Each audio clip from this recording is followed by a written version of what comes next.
All right, today we are diving into some of the absolute weirdest, most powerful objects in the entire cosmos. Now, these aren't stars in the way you might think, they're more like the hyperdense ghosts of stars that flash with the precision of a perfect clock. They're the universe's lighthouses. I mean, just imagine it. You're looking up at the night sky, and you see a star that doesn't just twinkle, it pulses. A perfect, rhythmic, metronome-like beat coming from the deepest, darkest parts of space. So regular, you could literally set your watch to it. What in the world could make a signal like that? Okay, so let's get into the story. Back in 1967, a graduate student, Jocelyn Bell Burnell, found exactly that, a signal pulsing every 1.337 seconds, with a precision that just seemed, well, impossible. It was so unnatural, so seemingly artificial, that the team half-jokingly called it LGM1. And yes, that stood for Little Green Men. Could this actually be it? First contact? Well, as they started finding more of these signals from different parts of the sky, the whole alien idea kind of got ruled out. But the real explanation, in so many ways, it was even more incredible, even more wondrous than finding aliens. The universe had cooked up something far, far stranger. So, to really understand what these things are, we have to go right back to the beginning. We're talking about the violent, fiery death of a truly massive star, because that's where a pulsar is born. So it all starts when a star way, way bigger than our sun finally runs out of gas. Its core just collapses catastrophically under its own gravity. This collapse triggers a supernova, one of the biggest explosions the universe can produce. And when all that cosmic dust and fire clears, what's left behind is the crushed, collapsed core, a neutron star. And I need you to understand the kind of density we're talking about here. A neutron star crams more mass than our entire sun into a ball that's only about 20 kilometers across. That's roughly the size of a city. Get this, if you could scoop up a single sugar cube's worth of this stuff, it would weigh 100 million tons. That's not an exaggeration. It's matter pushed to its absolute breaking point. Okay, so we've got this unbelievably dense, dead star just sitting there. But how does that lead to a perfect rhythmic pulse? Well, the answer is just a beautiful little piece of physics that turns this stellar corpse into the ultimate cosmic clock. The whole secret is what we call the lighthouse effect. So just like Earth, a neutron star spins on an axis, but it also has a crazy powerful magnetic field, trillions of times stronger than Earth's. And that magnetic field has its own axis. And here's the crucial part. The whole reason this works, those two axes, they are not lined up, they're tilted.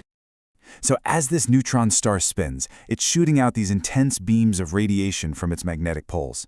And because everything's misaligned, those beams just sweep across the cosmos, like the light from a lighthouse. So if you're on Earth and one of those beams happens to sweep past us, bleep, our radio telescopes pick up a pulse. The star isn't really turning on and off, we're just in the path of its spinning beam. And the speed is just staggering. It's because of something called conservation of angular momentum. Think of an ice skater. When she pulls her arms in tight, she spins way, way faster. The star does the exact same thing when it collapses, shrinking down from this enormous size and spinning up to insane speeds.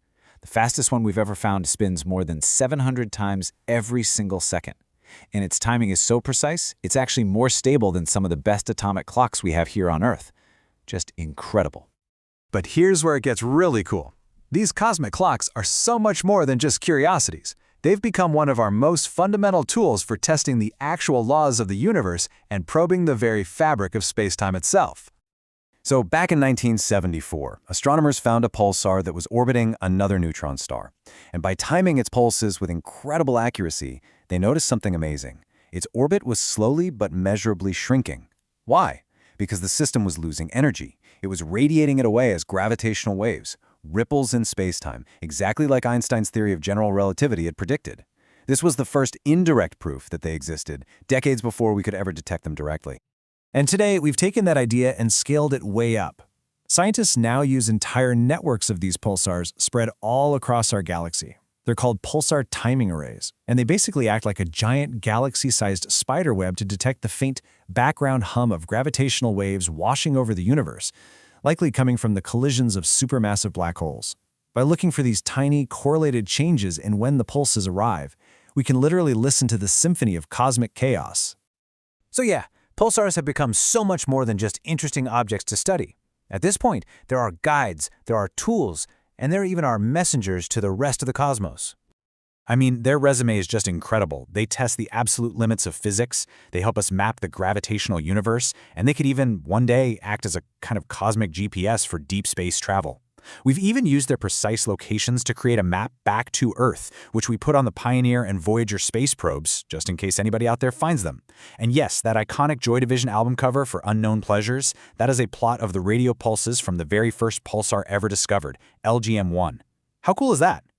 So you go from a mysterious signal that we thought might be aliens, all the way to a tool that confirms Einstein and maps the universe. Pulsars are this perfect testament to how even the deadest of stars can light up the deepest secrets of the cosmos.